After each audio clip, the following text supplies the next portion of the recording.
Baik, bismillahirrahmanirrahim. Suara saya sakit masuk nih. Jelas. Assalamualaikum warahmatullahi wabarakatuh. Waalaikumsalam warahmatullahi wabarakatuh. Alhamdulillah.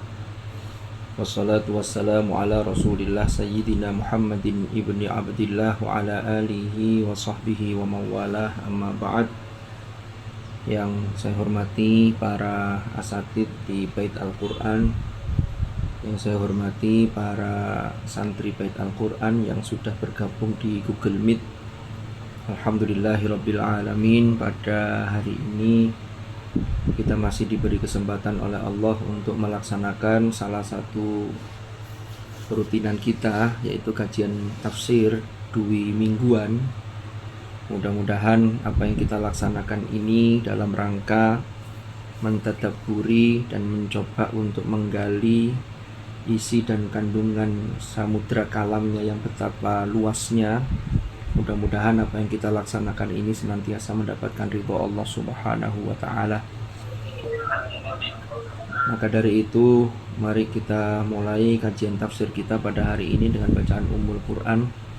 Mudah-mudahan harapan baik kita diijabah oleh Allah, keluarga kita senantiasa dilimpahi keberkahan, putra-putri kita dijadikan putra-putri yang salih-salihah, dan mudah-mudahan kita senantiasa dekat dengan kalamnya, senantiasa berinteraksi dengan kalamnya, dan ditakdir menjadi ahlul Quran, ahlullah wa khassatuh, ala hadhihi niyah wa ala kulli niyatin salihah, wa ala ma nawainah wa ala ma nawahu as-salafus salih, thumma ila hadratin nabiyil mustafa Muhammadin sallallahu alaihi wasallam, wa ila hadrati ikhwanihi minal anbiya wal mursalin was sahabati wat tabi'in wal ulama'il amilin wal musannifin wa a'immatil mujtahidin wal qurra wal mufassirin, wa nakhussu khususan ila al-imamain al-jalilain Jalaluddin al-Mahalli wa Jalaluddin as-Suyuti, wa ila al-Imam Ahmad as-Sawi, wa ila jami'il mufassirin, wa ila silsilatil masyayikhina fi ta'limina wa ta'allumina, wa nafa'ana bihim wa bi'ulumihim fid dharain amin. Al-Fatihah.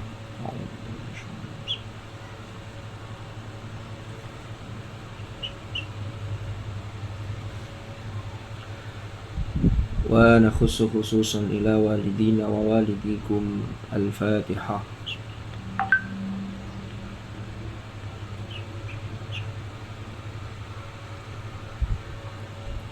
Baik, bismillahirrahmanirrahim. Kita sekarang melanjutkan kajian tafsir kita di juz 30. Kita naik ke surah Abasa, yang insya Allah di juz 30 ini berarti tinggal 3 surat lagi. Kita akan menyelesaikan di juz 30.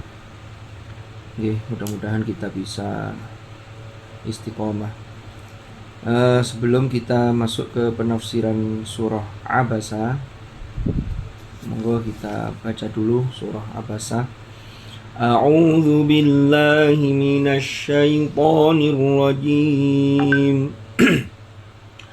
Bismillahirrahmanirrahim.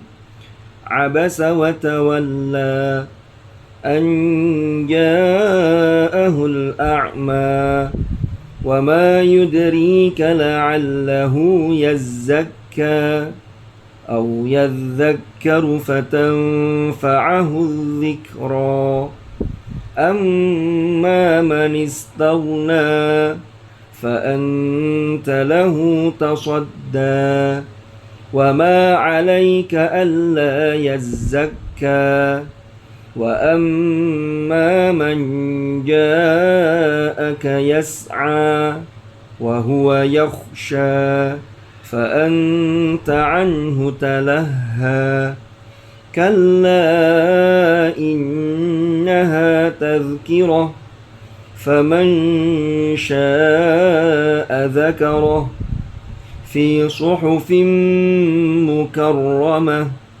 مرفوعة مطهرة بأيدي سفرة كرام بررة قتل الإنسان ما أكفره من أي شيء خلقه من نطفة خلقه فقدره ثم السبيل يسره ثم أماته فأقبره ثم إذا شاء أنشره كلا لما يقض ما أمره فلينظر الإنسان إلى طعامه أنا صببنا الماء صبا ثم شققنا الأرض شقا فأنبتنا فيها حبا وعنبا وقضبا وزيتونا ونخلا وحدائق غلبا وفاكهة وأبا متاعا لكم ولأنعامكم فإذا جاءت الصاخة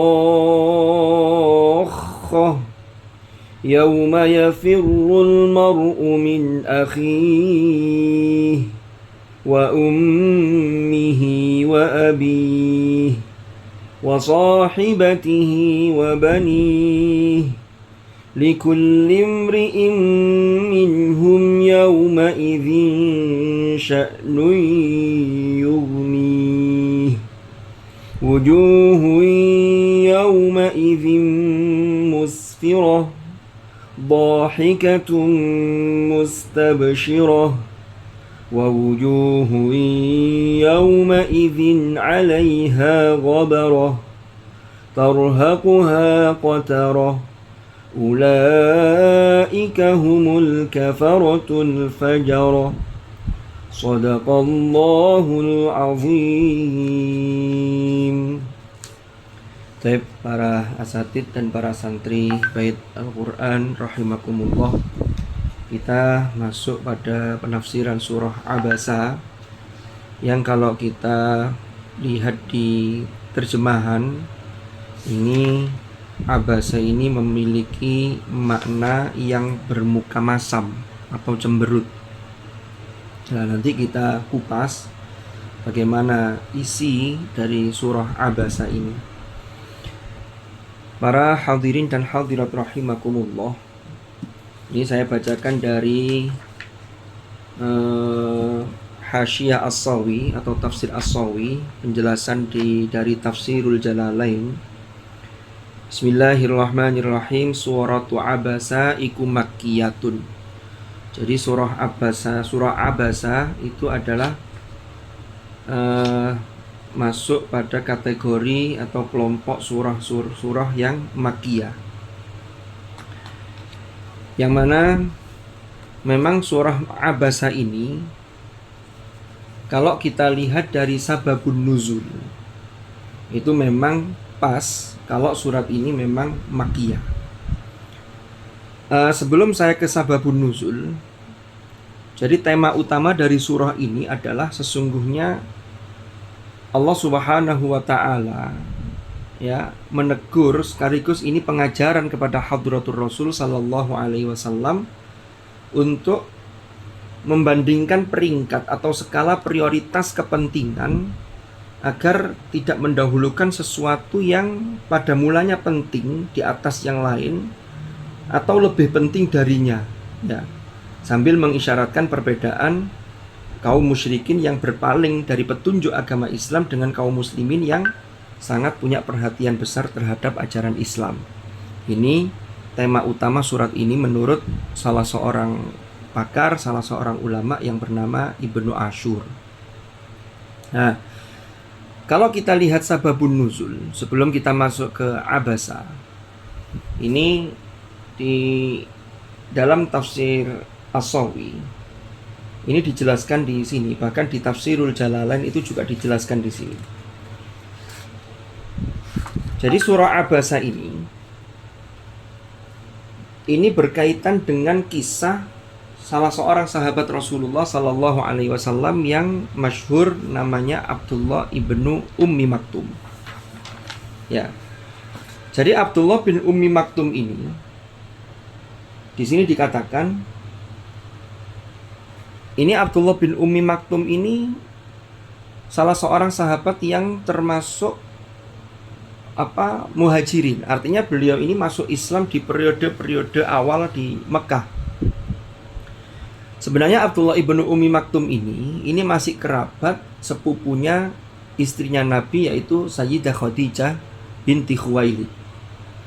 Jadi Sayyidah Khadijah itu punya bibi, yang bibinya Khadijah itu punya anak Abdullah bin Ummi Maktum. Namanya yang terkenal, yang masyhur itu disebut namanya Abdullah. Tapi ada pendapat yang mengatakan namanya Amr. Nah, ini dinisbatkan ya Ibnu Ummi Maktum itu kepada ibunya, karena ibunya itu nama aslinya adalah Atikah, yang kemudian mendapatkan lakop Ummi Maktum karena Abdullah ini ketika lahir itu sudah dalam kondisi buta.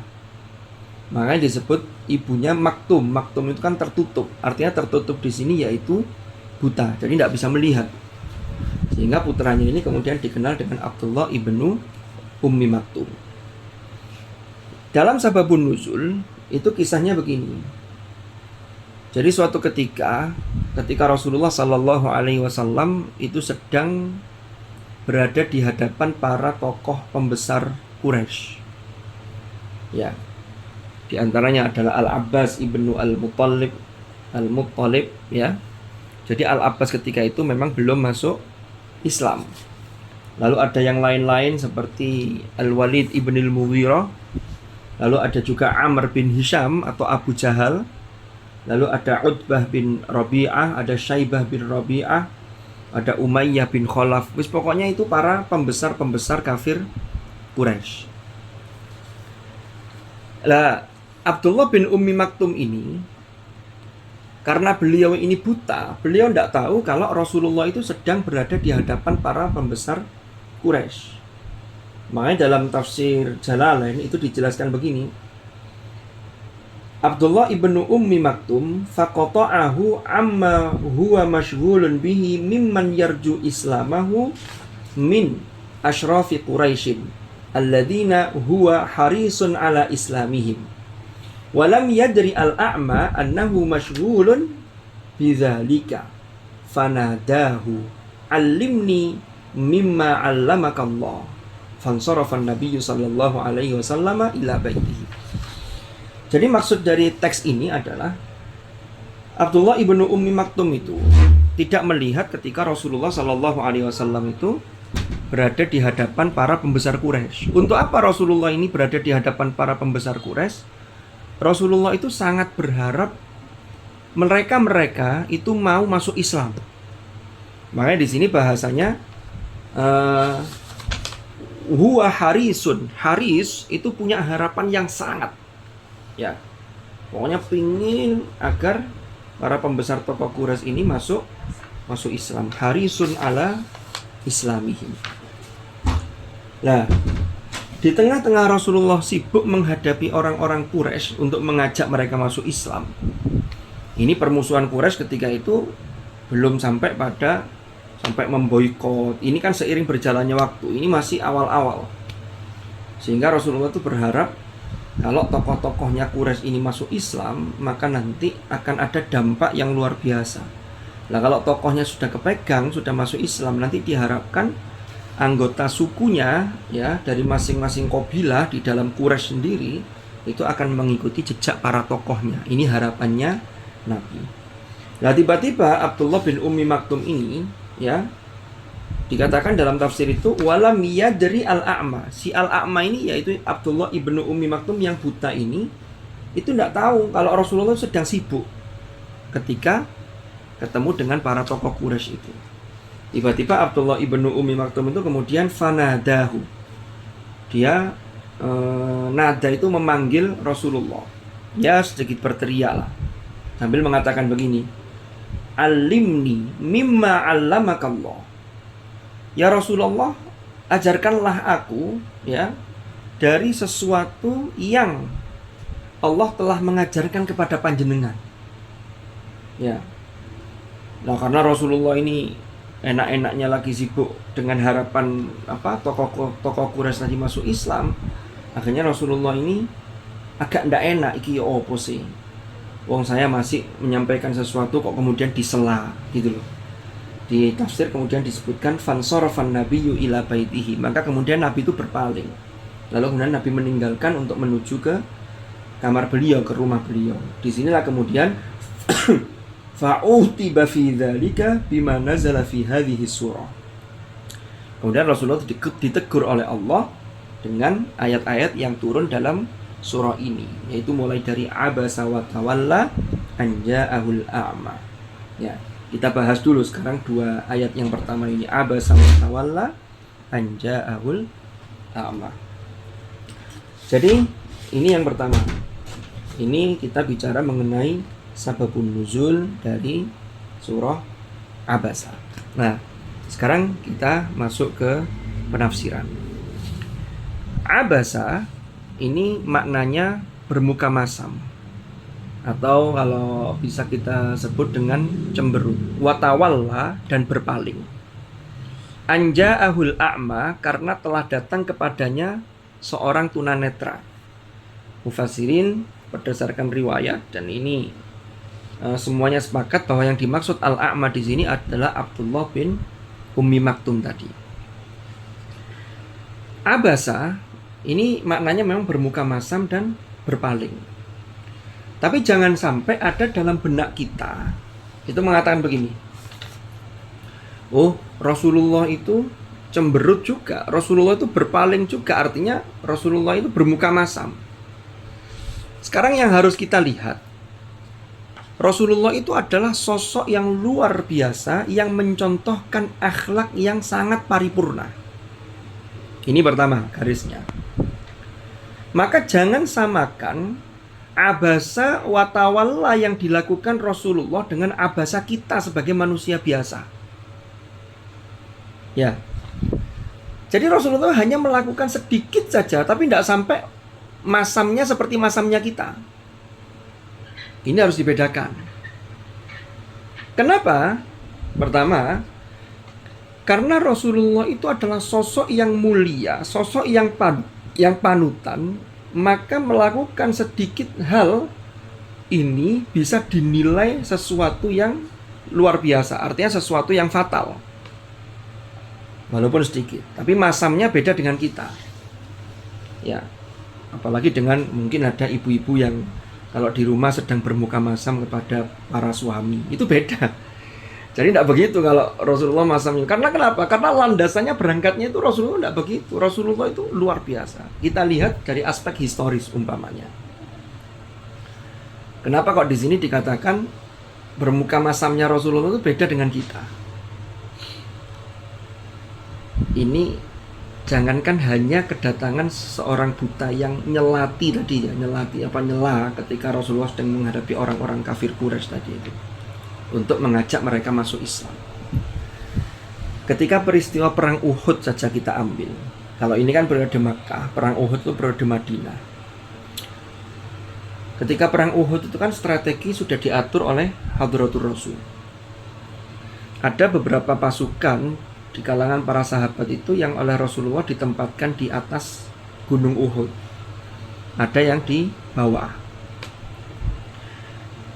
Perang Uhud itu kan terjadi itu setelah perang Badar. Jadi di perang Uhud itu orang-orang kafir Quraisy itu berniat untuk membalas dendam kekalahan mereka di perang Badar.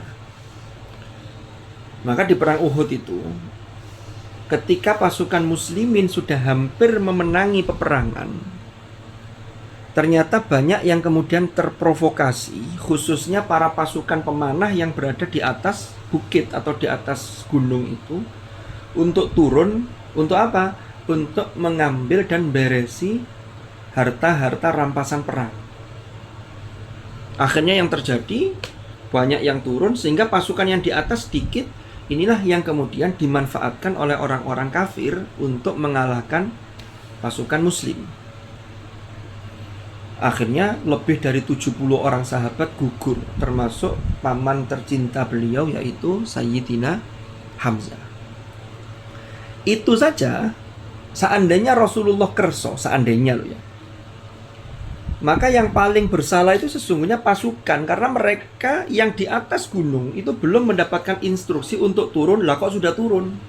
Berarti kan mereka salah. Tapi sosok Rasulullah itu, walaupun sudah terjadi begitu, ini Rasulullah tidak pernah menyalahkan. Termasuk tidak pernah menyalahkan sahabat, itu tidak disalahkan. Ya, ini kekalahan, yaitu hal yang biasa dalam perang.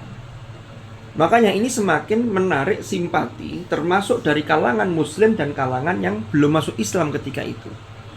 Jadi Rasulullah itu pendekatannya itu betul-betul kasih sayang, rahmatan lil alamin. Makanya dalam ayat kan disebut fabima rahmatin minallahi lintalahum. Karena rimpahan rahmat Allah yang luar biasa kepada hadratul Rasul, maka Rasulullah itu bersifat lunak kepada mereka. Fabima rahmatin minallahi lintalahum walau kunta fadhdhan ghalidhal qalbi lang faddu min haulik. Ya. Seandainya Rasulullah itu kasar, ya, dari sisi ucapan, perbuatan. Ya. Lalu ini yang atau itu didasari dengan kerasnya dari hati umpama, maka orang-orang yang menjadi sasaran dakwah atau bahkan orang Islam sendiri itu akan lanfaddu min haulik, ya, akan lari, ya. Tapi kan enggak. Ini padahal sudah jelas-jelas salah. Sehingga di sini kita dulu pernah ketika membahas surah Al-Mutaffifin, ketika membahas tentang Al-Muqarrabun, yashhaduhul muqarrabun. Ini sekedar kita review ulang. Jadi dulu Al-Muqarrabun itu dalam penafsiran itu kan orang-orang yang didekatkan atau orang-orang yang dekat, hamba-hamba yang dekat. Walaupun ada yang menafsirkan Al-Muqarrabun itu adalah para malaikat. Karena malaikat itu adalah hamba-hamba yang paling dekat dengan Allah, karena mereka selalu dalam ketaatan. Maka kesalahan kecil yang dilakukan oleh orang yang dekat dengan Allah, yang dilakukan oleh orang mulia, ini menjadi satu hal yang fatal. Maka Allah mengingatkan, gitu loh. Tapi masamnya, ya, abasanya dan berpalingnya itu jangan samakan seperti kita. Ini yang jadi PR kita, jangan. Ini harus kita tekankan. Jangan sampai lalu kemudian kita mengatakan, aku cemberut, aku masam. Wong Nabi saja pernah bermuka masam. Lah ini yang harus dibedakan. Cuman Nabi ketika itu merasa tidak seret. Ketika wong tengah-tengah menyampaikan dakwah di hadapan pemimpin kafir Quraisy, kok kemudian datang Abdullah bin Ummi Maktum. Lalu Nabi berpaling. Waduh. Tapi tidak sampai kemudian bermuka masam sampai mau marah berhari-harian, enggak. Tapi hebatnya Rasulullah, ya, setelah ditegur oleh Allah, diingatkan oleh Allah. Nah, itu disebutkan di dalam tafsir ini. Di sini disebutkan begini.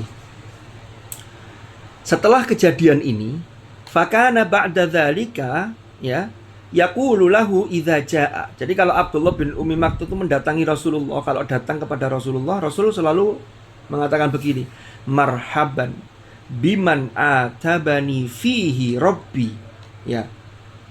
Selamat datang, ya. Selamat datang seseorang yang karena terkait dengan orang ini, terkait dengan dia, dengan man ini, Allah Tuhanku menegurku. Lalu kemudian Rasulullah menyambut, wa yabsutulahu ridaahu. Beliau membentangkan selendangnya, membentangkan serbannya untuk Abdullah bin Ummi Maktum. Ini yang dilakukan Rasulullah. Oke, kita lanjutkan. Jadi abasa wa tawalla. Anja'ahul a'ma. Jadi yang harus difahami sekali lagi, abasanya kita dengan abasanya hadratul Rasul itu berbeda. Karena tadi itu sesuatu yang hal yang kecil. Makanya orang yang mulia itu disebut dengan al-muhtaram. Ya. Tanah haram Mekah, kenapa haram? Karena sesuatu itu semakin mulia. Kan haramain itu dua tanah suci. yaitu Makkah wal Madinah. Semakin mulia sesuatu, maka larangannya semakin banyak. Maka kalau orang melakukan ihram, dia terlarang untuk melakukan sesuatu yang memang tidak boleh dilakukan ketika ihram. Lalu di tanah haram juga begitu, tidak boleh ini, tidak boleh seterusnya ini dan seterusnya. Karena memang itu tempat-tempat yang mulia. Abasa wa tawalla an ja'ahul a'ma, karena seorang buta telah datang kepadanya. Wa ma yudrika la'allahu yazzakka. Ya. Kalau kita baca terjemahannya, dan tahukah engkau Muhammad, barangkali dia ingin menyucikan dirinya dari dosa. Tapi kalau dalam tafsir sesungguhnya maknanya tidak seperti itu. Karena adro yudri itu maknanya adalah apa yang menjadikanmu mengetahui. Wa ma yudrika ya Muhammad la'allahu yazzakka. Boleh jadi ia ingin membersihkan diri. Ya, au yadzakkaru, atau mendapatkan pengajaran. Ya, fatanfa'ahu dzikra, sehingga bermanfaat bagi dia pengajaran itu.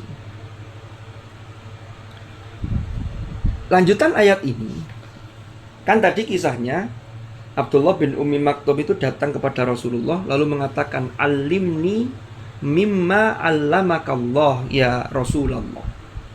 Ajarkanlah kepadaku, ya, sesuatu yang telah Allah ajarkan kepada panjenengan.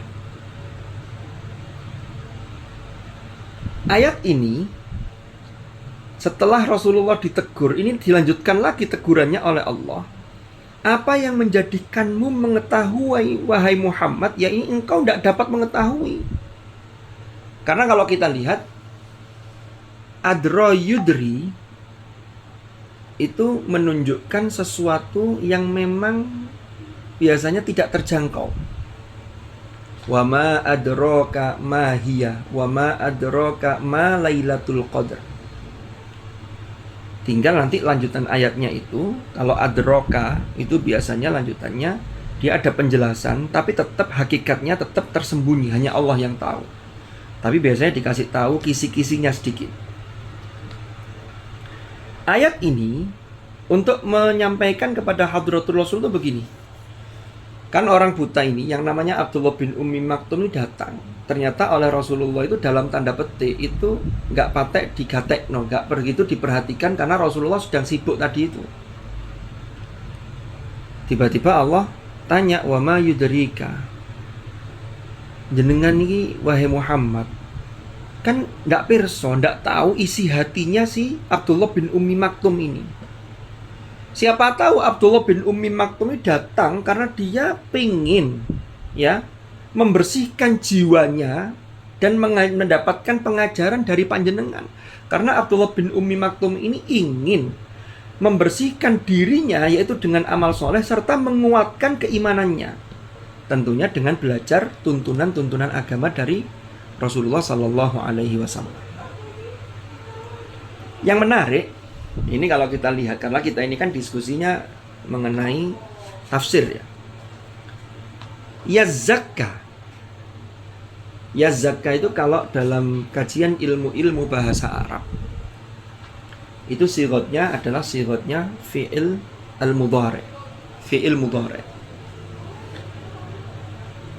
Wazan aslinya tafa'ala yatafa'alu, sehingga yazzakka itu aslinya yatazakka, kemudian dibaca yazzakka. Ini kalau dalam kajian ilmu aswaq atau fonologi bahasa Arab, ini disebut dengan al-mumathalah.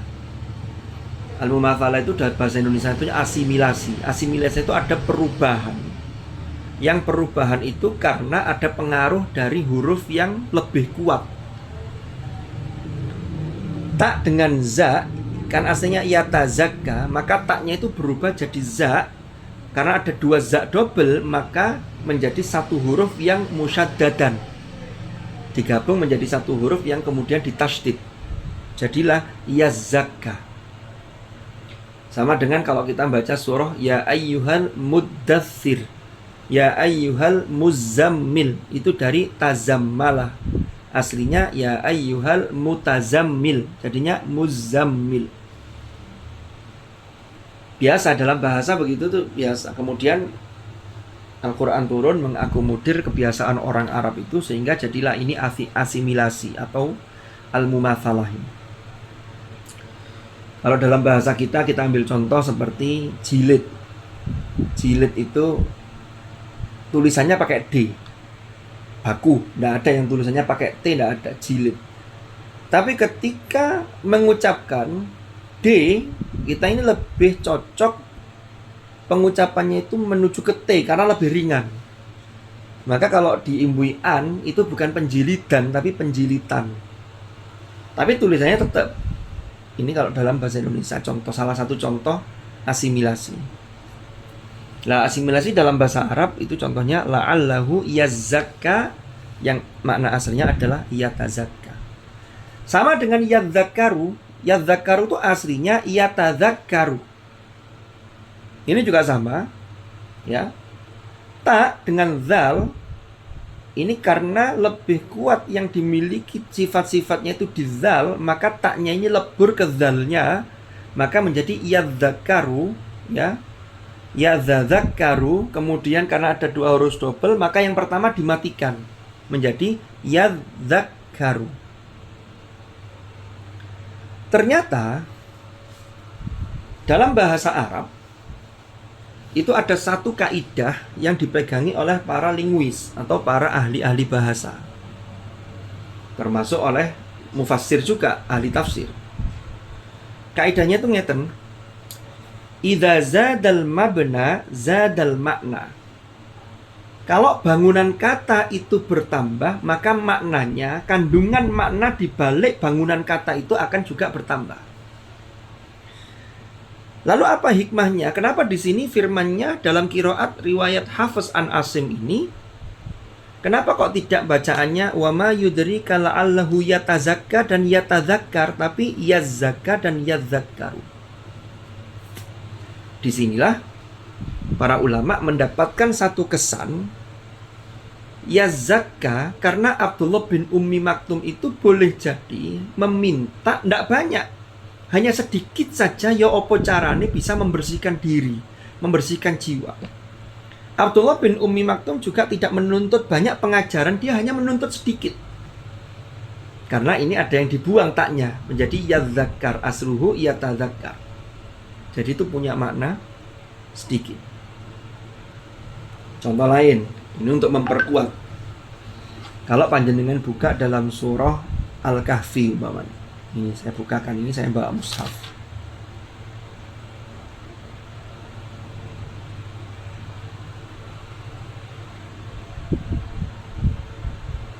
Di surah Al-Kahfi ayat 97. Famasta'u ayyadharuhu wa mastata'u lahu naqba. Yang pertama, famasta'u, ista'u itu juga sama, asluhu istata'u. Tapi taknya dibuang sehingga langsung famasta'u, fama ista'u. An yadharuhu wa mastata'u lahu naqba. Yang kedua ada taknya. Ini ayat ini bicara mengenai Dzulqarnain, yang Dzulqarnain ini membangun tembok yang sangat kokoh sehingga tembok itu tidak bisa dilewati oleh Ya'juj dan Ma'juj. Yang pertama, famasta'u an yadharuhu, mereka tidak bisa mendaki. Yang kedua, wa mastata'u lahu naqba, dan tidak pula dapat melubanginya. Mendaki dengan melubangi itu kemungkinannya itu masih lebih mudah mendaki dibanding melubangi, karena melubangi ini soro, banyak alat yang harus diperlukan. Apalagi itu temboknya bukan tembok biasa. Di ayat sebelumnya dijelaskan itu dari bahannya seperti apa, kan begitu. Atuni zubarul hadid hatta idza sawa baina sadafaini qala fuhu hatta idza ja'alahu nara qala atuni ufri alaihi qitra. Mendaki itu juga tidak mungkin karena sulit, tapi lebih sulit bolongi, kan begitu. Contoh lain, surat Al-Kahfi juga. ketika Nabi Musa alaihi salam itu diperintah oleh Allah untuk berguru kepada Nabi Khidir. Singkat cerita, ada 3 tes yang harus dilalui Nabi Musa alaihi salam. Tes pertama ketika Nabi Musa, kan syaratnya ini karena beda lintas disiplin ya. Kalau Nabi Musa ini disiplinnya syariat, sementara Khidir itu disiplinnya hakikat. Sehingga kata Nabi Khidir begini, ya,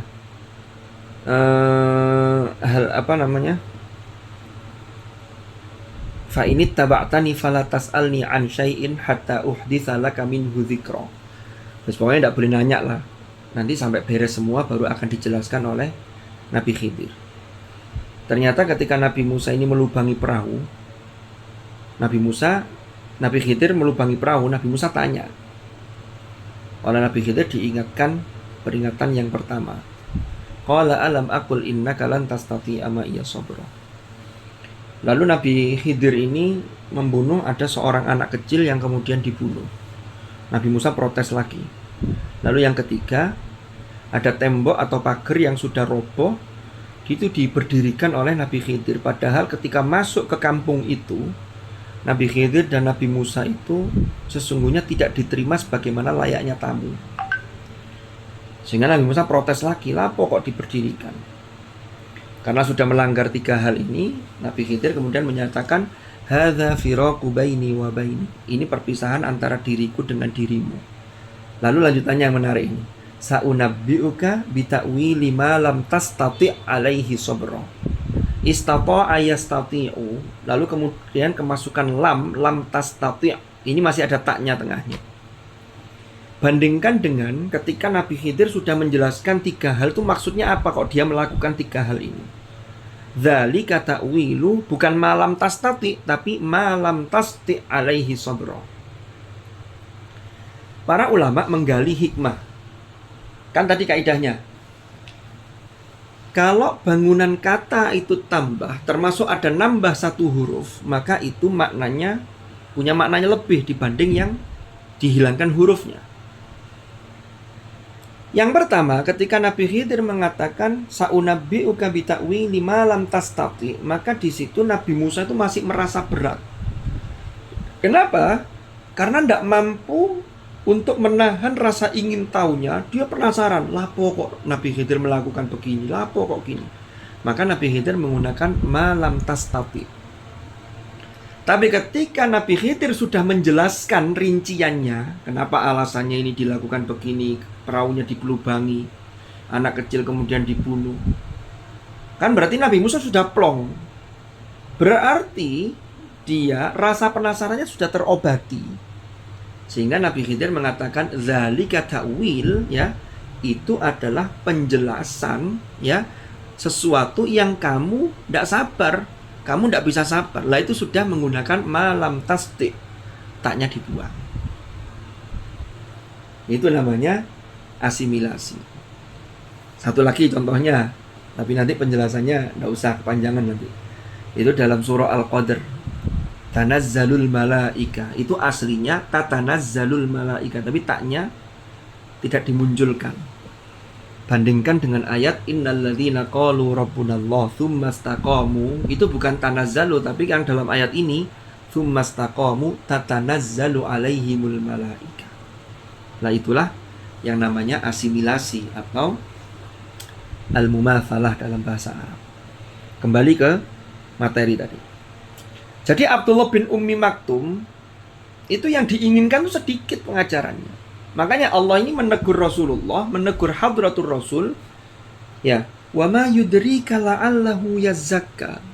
Jadi Rasulullah itu tidak tahu dalam hatinya si Abdullah bin Ummi Maktum. Allah mengingatkan soporo areiku, ya, orang ini, yaitu yang buta yang datang kepadamu, yang membuat kamu abasa wa tawalla, itu meminta sedikit cara bagaimana bisa mencucikan dirinya, meminta sedikit pengajaran darimu. Siapa tahu fatang fa'ahu dzikra, sehingga pembelajaran atau pengajaran darimu Muhammad itu akan bermanfaat bagi dia. Ini rahasia yang terkandung di balik al-mumatsalah atau asimilasi tadi. Nah, para hadirin dan hadirat, para santri bait dan para asatid yang saya hormati. Lalu yang menarik juga, sampai nanti panjenengan nanti bisa membandingkan ketika masuk ke ayat berikutnya. Amma manistaghna, tiba-tiba Allah dawuh fa anta lahu tasadda. Apa yang menarik di sini? Abasa wa tawalla. Ternyata di ayat yang nomor 6 kok kemudian berubah fa anta lahu tasadda, bukan fa huwa lahu tasadda. Bukan. Tapi fa anta lahu tasadda. Tasadda juga sama. Tasadda itu aslinya tatasodda. Taknya dibuang satu. Fa anta lahu bukan menggunakan fa huwa lahu tasadda. Enggak. Apa yang ingin saya sampaikan? Inilah yang disebut dengan dalam kajian balaghah itu disebut dengan iltifat. Iltifat itu beralih dari dhamir yang asalnya bentuknya itu dhamir ketiga menjadi bentuk kedua. Dia itu kan ketiga, orang ketiga. Kalau kamu itu orang kedua. Mestinya, ini mestinya ya. Umpama kalau kita datar-datar saja, karena ini kalamullah yang luar biasa, Allah punya rahasia yang luar biasa. Nah, tugas mufassirin itu menggali hikmah di balik itu. Seandainya konsisten di sini ada fa'anta, maka yang pertama ayatnya itu bukan abasa wa tawalla. Itu menggunakan abasta wa tawallaita anja akal a'ma. Itu langsung menggunakan engkau bermuka masam wahai Muhammad dan engkau berpaling, ya. Ketika datang, karena telah datang kepadamu seseorang yang buta. Tapi di sini tidak menggunakan itu, tapi menggunakan bentuk ketiga. Apa rahasianya? Nah, ini ada satu pelajaran yang bisa kita petik. Mengingatkan seseorang itu yang bagus itu tidak langsung tunjuk hidung. Sebagaimana Allah ketika mengingatkan hadratur Rasul itu menggunakan abasa wa tawalla. Dia bermuka masam dan berpaling. Tapi Rasulullah sudah kroso. Ini yang dimaksud ya beliau. Karena yang datang kepada beliau untuk minta pengajaran adalah Al-A'ma, yaitu sahabat Abdullah bin Ummi Maktum. Sehingga ini menarik sekali. Sekaligus kalau kita lihat dalam tafsir, itu penjelasan Imam As-Sawi itu begini. Innama ata bidhamairil ghaibah. Kenapa? Talattufan bihi sallallahu alaihi wasallam wa ijlalan lahu. Yaitu untuk memberikan kehalusan, rasa halus bagi hadratur Rasul sekaligus penghormatan kepada Rasulullah sallallahu alaihi wasallam.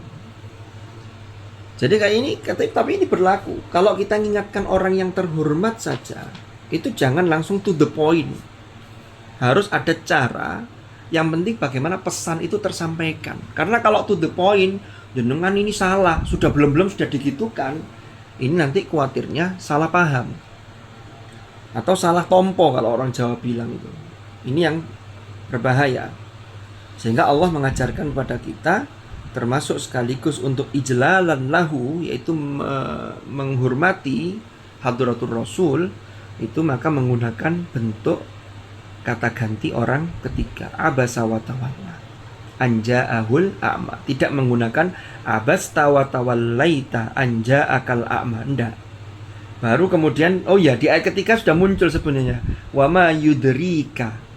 Tapi ayat ketiga bukan wa ma yudrihi, tapi wa ma yudrika. Berarti di sini ada iltifat sudah. Ada peralihan kata ganti tadi. Au yadzakkaru fatanfa'ahu dzikru. Sehingga yang dimaksud la'allahu yazakka dan yadzakkaru itu adalah Abdullah bin Ummi Maktum. Ini kalau kita download dalam keseharian kita. Umpama kita ini lagi punya kesibukan apa, yang kita ini berharap mendapatkan sesuatu yang besar. Tiba-tiba Ada santribat yang kemudian nanya. Maka sesungguhnya santribat ini ya ingin mendapatkan pengajaran yang bisa bermanfaat. Maka itu tidak boleh diremehkan. Itu harus ada perhatian. Makanya ini, kalau tadi saya sebutkan di awal mengutip dari pendapatnya Imam Ibnu Ashur, itu kan termasuk mengingatkan ada prioritas. Jadi orang dalam Islam sendiri itu yang sudah Islam itu juga diharapkan bagaimana meningkatkan ketakwaan serta membersihkan jiwa itu juga harus diperhatikan. Makanya dakwah itu, kalau ada ulama-ulama yang dakwah kepada orang-orang yang di luar komunitas muslim untuk mengajak mereka kepada Islam, itu bagus. Tapi yang sudah Islam itu juga perlu untuk di-upgrade secara terus-menerus agar ketakwaannya itu meningkat. Fatan fa'ahu dzikra, sehingga bermanfaat bagi dia itu pengajaran itu. Kan begitu. Amma man istaghna. Lah baru di ayat berikutnya Allah ini menjelaskan tentang terkait dengan sababun nuzul tadi. Kan tadi Nabi itu sedang menghadapi orang-orang kafir Quraisy, para pemimpinnya. Ya. Itu orang-orang kafir Quraisy itu disebut dalam Al-Quran itu sebagai man istaghna, orang yang merasa tidak butuh. Jadi disifati dengan orang yang merasa tidak butuh. Lah kata istaghna itu terambil dari ghaniya. Ghaniyun itu orangnya ya, orang kaya.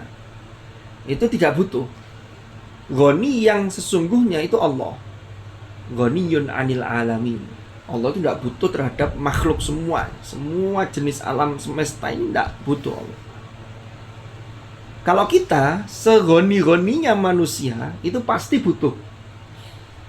Makanya di surah Fatir itu, ya ayyuhan nasu antumul fuqara'u ilallah. Wahai sekalian manusia, kalian semua adalah orang-orang yang sangat membutuhkan kepada Allah. Wallahul ghaniyyu wa antumul fuqara. Allah itu maha tidak butuh, maha kaya, dan kalian itu maha butuh. Digambarkan di situ wa antumul fuqara. Fuqara itu betul-betul membutuhkan. Karena kalau secara bahasa fakir itu kan di bawahnya level miskin. Makanya dalam ayat tentang asnaf zakat itu yang didahulukan yang paling rendah dulu, innamas shadaqatu lil fuqara, baru wal masakin wal amilina 'alaiha wal muallafati qulubuhum, dan seterusnya. Asalnya kan ghaniya, lalu kemudian mengikuti wazan istaghna, istaf'ala. Maka huruf sin itu menunjukkan makna merasa atau menduga. Jadi kalau ada tambahan mengikuti wazan istaf'ala, istaghna, ya, ini kadang memiliki makna merasa atau menduga. Padahal sesungguhnya enggak. Jadi kalau orang istaghna, orang itu merasa dia enggak butuh kepada siapapun. Padahal sesungguhnya enggak, karena ada is di situ. Ini merasa orang itu, padahal enggak. Contoh lain, kaburo. Kaburo itu besar. Kabir itu kan besar. Kalau istakbaro itu merasa besar, padahal sesungguhnya kecil. Makanya istakbaro itu sesuatu makhluk yang merasa besar, gumedhe. Iblis itu disifati dengan istakbaro wa kana minal kafirin. Jadi menggunakan wazan istaf'al itu maknanya bisa merasa, kan bisa. Atau makna lain seperti istaghfaro itu berarti meminta, memohon. Itu ada wazan istaf'ala. Kita lanjutkan. Amma man istaghna. Ya. Siapa yang disebut istaghna itu? Istaghna yang dimaksud dalam ayat ini adalah orang-orang kafir-kafir Quraisy tadi. Jadi ceritanya tuh begini. Rasulullah Shallallahu Alaihi Wasallam itu dalam mendakwahkan agama ini yang setelah diwahyukan oleh Allah itu serius dakwahnya. Seperti ibaratnya itu seperti orang yang promosi dagangan, yang menjual dagangannya itu kepada semua orang. dengan harapan-harapan yang luar biasa. Contoh, sekarang ini kan banyak di TikTok ya, itu jualan barang, itu iklannya kalau ngomong itu kan tidak berhenti itu, ya tidak hanya TikTok ya, termasuk di Shopee Live barang itu kan ada.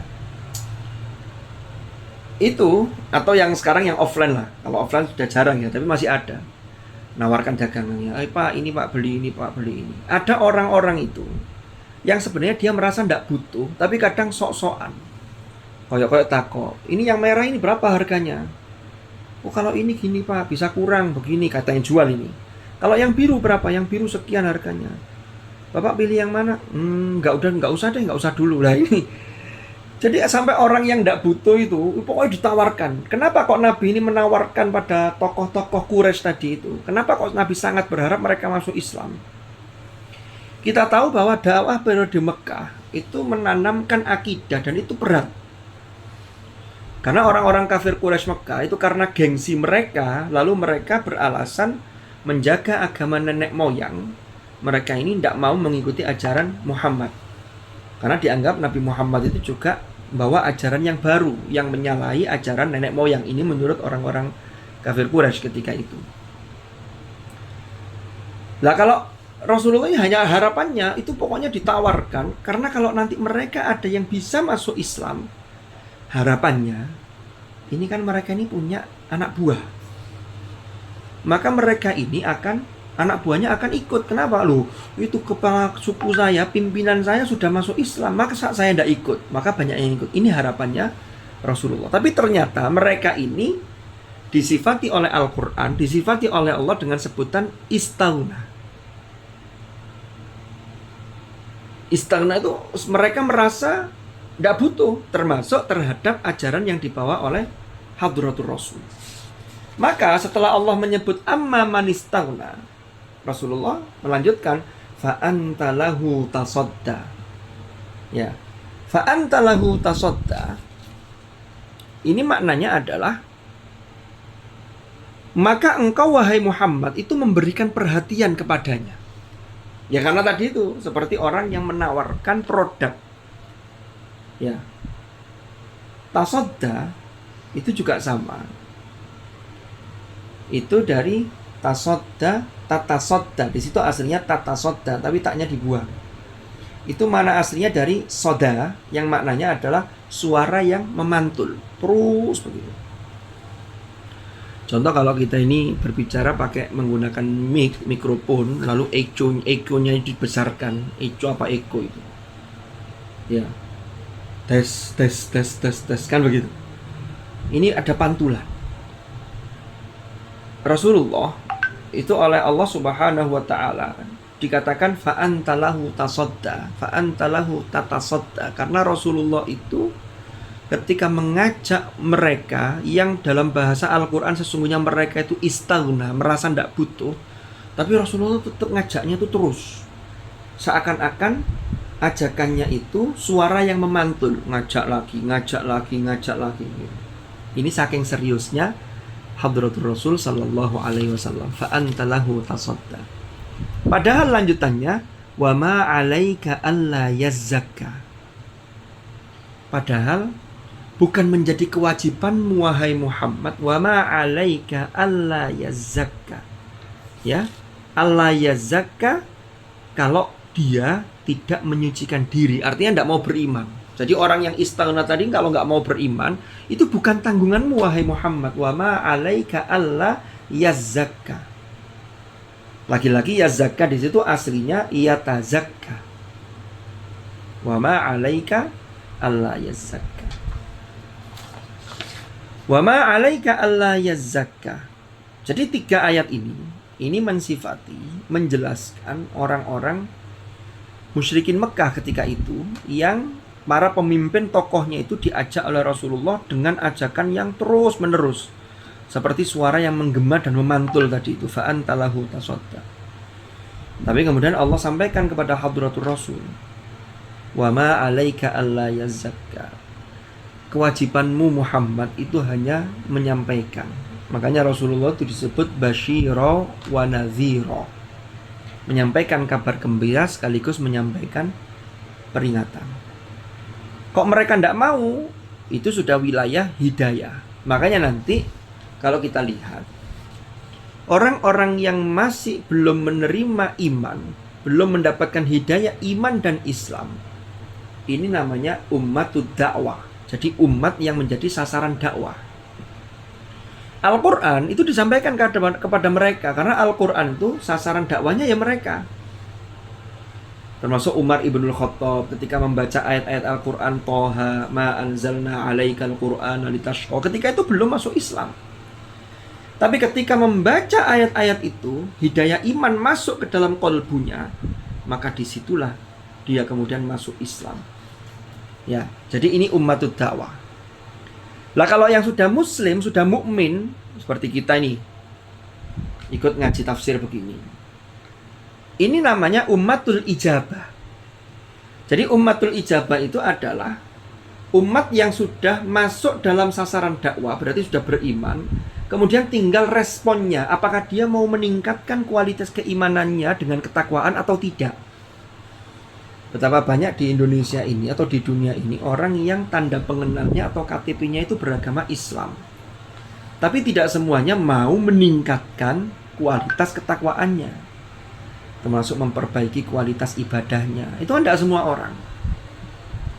Inilah yang masuk kategori ummatul ijabah. Yang ummatul ijabah itu ada kategori namanya zalimul li nafsi, ada muqtasid, ada yang sabiqum bil khairati biidznillah. Walaupun ayat ini juga bisa dipakai terhadap orang-orang yang diamanai oleh Allah Al-Quran, baik bagus bacaannya apalagi sudah hafal. Bisa, ayat ini juga sama. Itu juga kaitannya dengan alladzina thumma awrafnal kitaba alladzina astafaina min ibadina. Jadi orang beriman itu dia sebenarnya sudah dipilih dengan mendapatkan hidayah yang khosoh, tapi harus ditingkatkan. Sehingga dari hidayah yang khusus itu peningkatannya menjadi semakin khusus. Terus begitu. Wa amma man ja'aka yas'a, baru pada ayat 3 ayat berikutnya. Jadi ayat wa amma man istaghna fa anta lahu tasadda wa ma 'alaika alla yazakka, itu adalah menjelaskan terkait dengan orang-orang atau pembesar-pembesar Quraisy yang dalam konteks ketika itu diajak oleh Hadratul Rasul sallallahu alaihi wasallam. 3 ayat berikutnya ini menjelaskan, memberi tambahan penjelasan bagi Abdullah bin Ummi Maktum. Ya. Wa amma man ja'aka yas'a. Dan adapun seseorang yang datang kepadamu dengan bersegera. Man ja'aka yas'a. Sa'a yas'a itu makna aslinya itu adalah berlari-lari kecil. Tapi ini akar katanya, lari-lari kecil itu kenapa? Karena itu bagian dari usaha yang serius. Kita ambil contoh seperti Ibu Hajar, ibundanya Nabiullah Ismail alaihi salam. Itu ketika di tengah padang pasir yang tandus, beliau ini kan mencari sumber air. Dilihatnya dari atas bukit Sofa, terlihat dari jauh, kelihatannya di bukit Marwah sana ada air. Beliau lari ke sana. Ya, inilah yang kemudian menjadi syariat sa'i. Jadi ada usaha yang sungguh-sungguh. Makanya di ayat itu disebutkan wa amma man ja'aka yas'a. Adapun orang yang datang kepadamu dengan bersegera, dengan serius, ada usaha. Landasannya apa kok dia ini mau yas'a? Wa huwa yakhsha. Dia ini yakhsha ay yakhsha rabbahu. Dia ini punya rasa takut, rasa khosyah kepada Allah. Fa anta anhu talaha, maka engkau terhadapnya mengabaikan. Nah, ini peringatan. Jadi Nabi Muhammad ditegur oleh Allah, fa anta anhu talaha. Talaha ini juga sama, itu dari tatalaha. Tapi taknya kemudian dibuang satu. Ini akar katanya dari laha yalha. Lahayalha itu makna asalnya menyibukkan diri dengan sesuatu sehingga mengabaikan yang lain. Makanya permainan itu disebut dengan lahwun. Dunia itu innamal hayatud dunya la'ibun wa lahwun. Karena dunia itu kalau sudah digeluti beneran, itu kadang-kadang itu menyibukkan seseorang sehingga dia mengabaikan yang lain, termasuk sampai mengabaikan urusan akhirat. Nah, ini yang akan berbahaya. Itu makanya namanya lahwu. Ya. Jadi koyok-koyok itu sesuatu yang indah, padahal indahnya itu hanya tipuan. Ya. Jadi lahwun itu menyibukkan diri sehingga mengabaikan yang lain. Dan Nabi Muhammad ketika didatangi oleh Abdullah bin Ummi Maktum, beliau ini sedang menyampaikan dakwahnya kepada orang-orang kafir Quraisy pembesarnya ini dengan harapan mereka masuk Islam.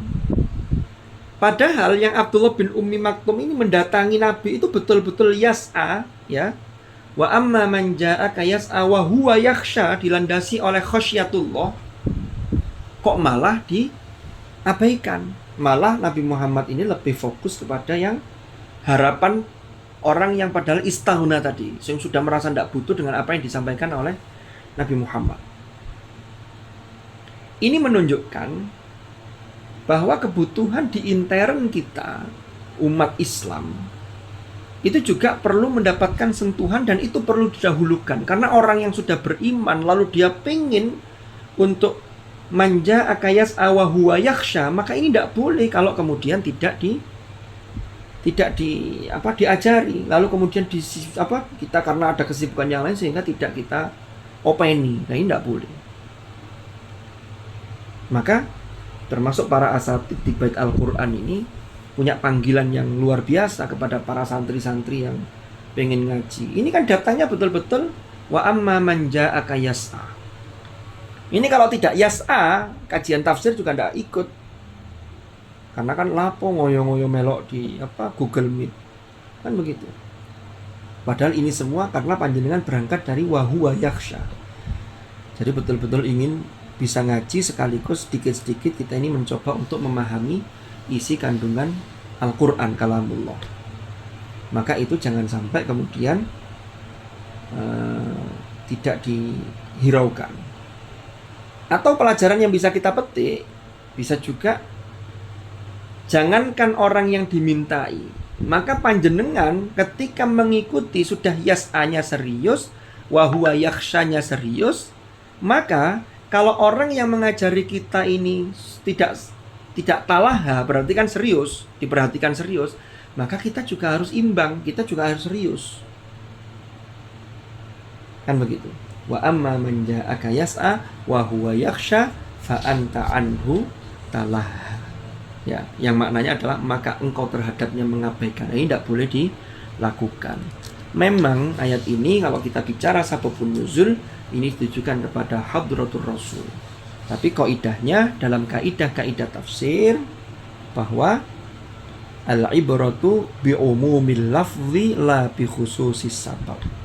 Jadi ini semua adalah lafadznya, pokoknya ini berlaku untuk kita sebagai umat Rasulullah sallallahu alaihi wasallam. Jadi kalau ada orang yang datang minta pengajaran kepada kita, lalu kita masih sibuk apa, nah ini harus dilihat prioritasnya. Yang kita hadapi siapa, yang minta pengajaran seperti apa. Kalau yang minta pengajaran itu betul-betul yang digambarkan wa amma man ja'aka yas'a wa huwa yakhsha, maka jangan sampai kita abaikan. Jangan sampai kita ini tersibukkan dengan sesuatu sehingga mengabaikan hal yang lain yang sesungguhnya itu juga merupakan prioritas. Saya kira itu kita hari ini mungkin 10 ayat dulu. Nanti kita masuk ke ayat ke-11, dimulai dari kalla innaha tadhkirah. Jadi ini tadi dapat dari kita sudah membahas tentang sababun nuzul. Lalu kita memetik hikmah-hikmah dari ayat 1 sampai ayat 10.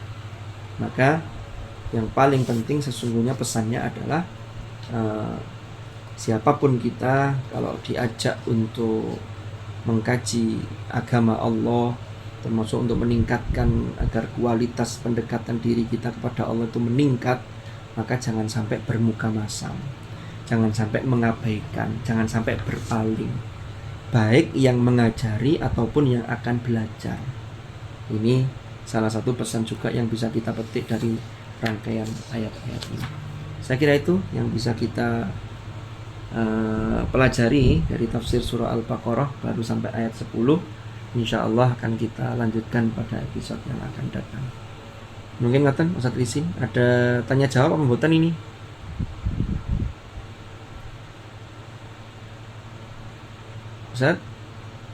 Ustaz Mukhlisin,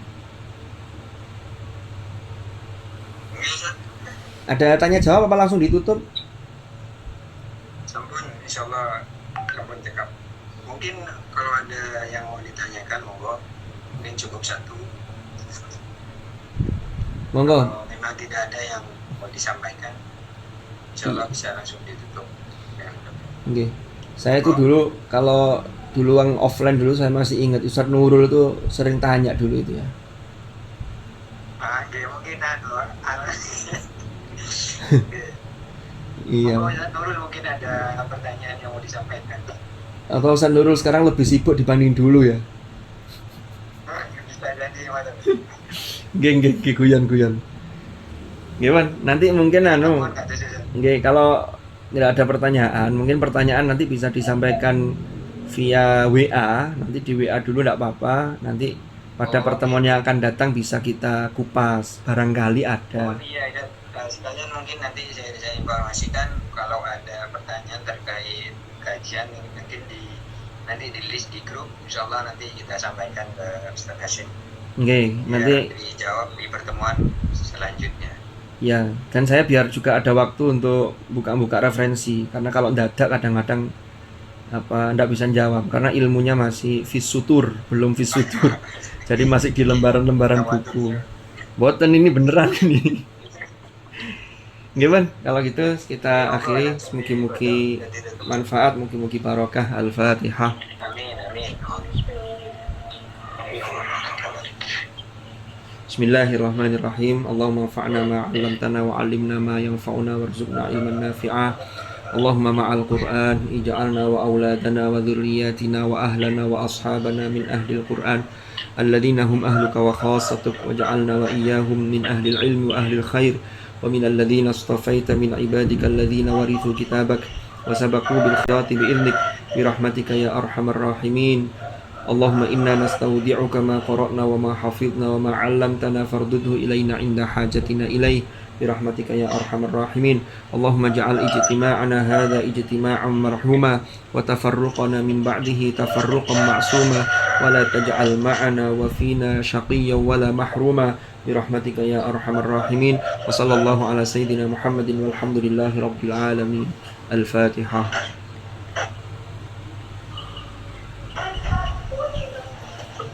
Subhanakallahumma bihamdik asyhadu an la ilaha illa anta astaghfiruka wa atubu ilaik. Wa sallallahu ala sayyidina Muhammadin walhamdulillahi rabbil alamin. Hadanallah wa iyyakum ajma'in. Al-afwa minkum. Assalamualaikum warahmatullahi wabarakatuh.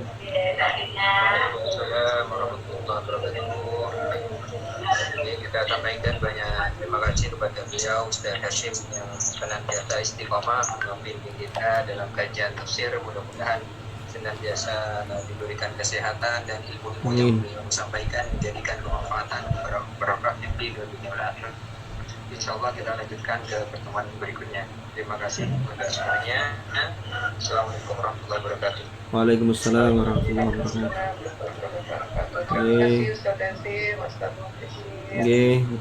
Assalamualaikum.